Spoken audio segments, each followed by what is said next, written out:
আব্বা সব চাই না গেছে, আমরা জোর করে বিয়ে দিতে চাইতেছি। আমার পক্ষে অন্য কাউরে বিয়ে করা সম্ভব না।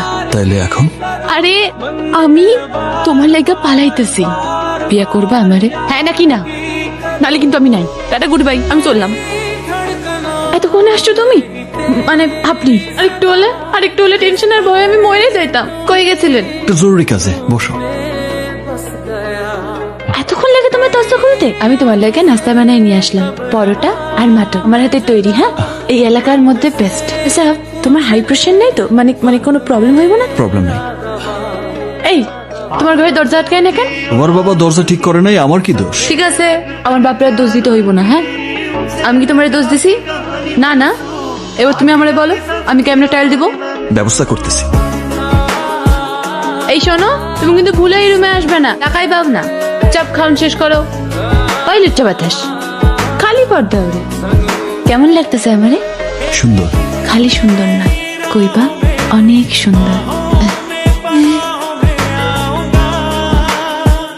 কত বড় সাহস, তুই আমার মুখের উপর তর্ক করিস? তবে মাইয়া, আমি তর্ক করতেছি না আব্বা, তুমি জিদ করতেছো। কতটুকু চিনিস তুই ওই পোলাটারে? যতটুকু চেনার দরকার আমি ওরে ততটুকুই চিনি। আমি ওরে ভালোবাসি আব্বা। বেশরম মাইয়া, ঘর থেকে বাইর হওয়া বন্ধ। আমি 7 দিনের মধ্যে তোর বিয়ার বন্দোবস্ত করতেছি। আব্বা, আমি ওরে ছাড়া কাউরে বিয়ে করতে পারবো না। আব্বা সব চাই না গেছে, আমরা জোর করে বিয়ে দিতে চাইতেছি। পাত্রও ঠিক করে ফেলছে, জানো আব্বা আমার গায়ে হাতও তুলছে। আমার পক্ষে অন্য কাউরে বিয়ে করা সম্ভব না। আমি ব্যাগ গুছাইয়া বাইরে হয়ে আসছি। তাইলে এখন আরে আমি তোমার লাইগা পালাইতেছি, বিয়ে করবা আমারে? হ্যাঁ নাকি না? নালে কিন্তু আমি নাই। টাটা, গুড বাই, আমি চললাম। আমি কিন্তু চলে যাইতেছি। বলো না, বিয়ে করবা আমারে? ওঠো। মুসাম্মদ সোনিয়া, আপনি কি উপস্থিত সাক্ষীগণের সামনে আপনার স্বামী হিসাবে মোহাম্মদ ইব্রাহিমকে আপনার সজ্ঞানে এবং স্বেচ্ছায় কবুল করছেন? আলহামদুলিল্লাহ, কবুল করলাম। আল্লাহ আপনাদের মঙ্গল করুন। আমি তোমারে অনেক ভালোবাসি সোনিয়া। আচ্ছা, বিয়া করার সময় তো তোমার গলায় শুকাই গেছিল। আজকের দিনটা আমার জীবনে একটা বিশেষ দিন, কারণ আজকে আমি তোমারে মর করে পাইছি। সময় আমার কি বল? আমি আসতেছি সোনিয়া, আমি একটু বাইরে থেকে আইতেছি। তুই আজকের দিনও চলে যাবা? আমি বাইরে থেকে আইসা তোমারে সব বলতেছি।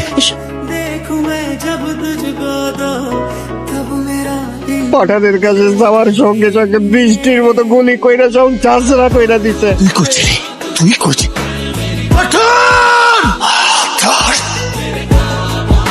আমি যার সাথে ব্যবসা করতাম, যে আমার হাতে ধরে ব্যবসার সবকিছু শিখাইছে, আমার সন্তানের মতো স্নেহ করছে, তুমি আমার এখন একটা অন্য জায়গায় রেখে যাবা? এছাড়া আমার আর কোনো উপায় নেই সোনিয়া। যে আমার যা কিছু হয়েছে সবই দাদার প্রতির জন্য হয়েছে।